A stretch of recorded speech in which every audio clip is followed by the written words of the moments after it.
are more face-to-face. So, yeah. And girls commonly target other girls, and then boys just target whoever they can. Okay, so I decided that I wanted to talk to y'all a little bit about cyberbullying because, I mean, y'all all have Instagram, right? Yeah.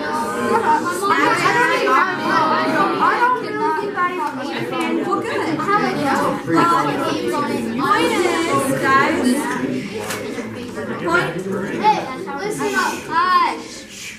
Thank you. The point is, most of us have some form of social media, whether it be Instagram, Twitter, Snapchat. What else do you guys use? Facebook. I don't think y'all don't use Facebook, do you? Even just definitely don't know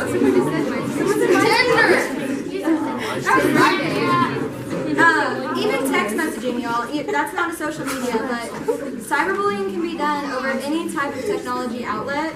So it can happen on social media. It can happen over the phone. It can happen on text messages, emails, anything that has to do with technology. So another reason I wanted to say something about that to y'all is because it predominantly happens in people ages 12 to 18. Yeah, 12 to 18. Yeah, so it happens a lot, even if y'all can't see it. So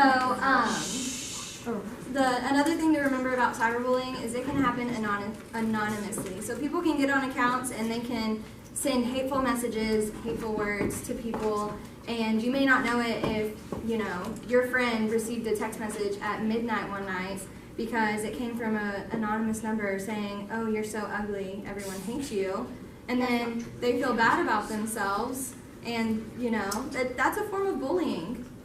So just because you, just because you say it, if you do confront the person and say you're sorry, that doesn't mean that it goes away. Just like the paper activity you just did. You sat there, you apologized to your paper, you tried to make it straight, no creases or anything, and that didn't make it go away, did it? So 1 in 5 high school students experiences cyberbullying in some way, shape, or form, and whenever they do, you will notice that they perform poorly in school. They have a poor self-esteem. Sometimes they turn to drugs and alcohol whenever they feel upset. I've even heard and read and seen multiple stories where some kids commit suicide because they're being targeted for bullying and nothing is done about it. So one important thing that I want y'all to take away from this is if you see cyberbullying or if you are a victim of it or you know you are a bully and you need to stop, no matter what, report it.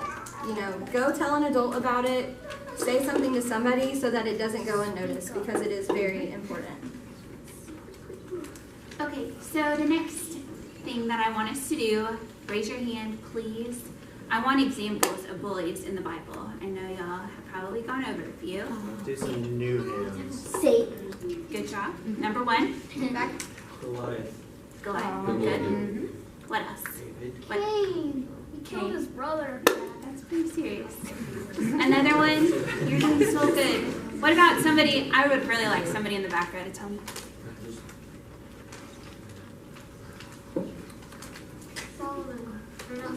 Saul. Yeah, that's so true. Okay, so these are the ones that I came up with. Y'all had some really good ones that I didn't have. I have another one? Goliath made top of the list. Okay, the Pharisees, the devil, good job.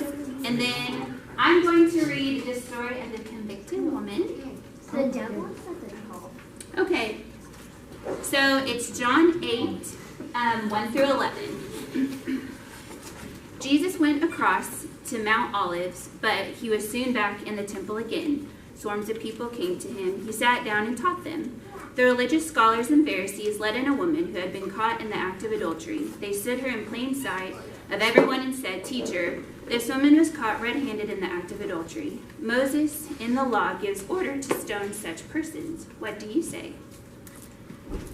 They were trying to trap him into saying something incriminating so that they could bring charges against him. Jesus bent down and wrote with his finger in the dirt. They kept at him, badgering him. He straightened up and said, "The sinless one among you, go first. Throw the stone."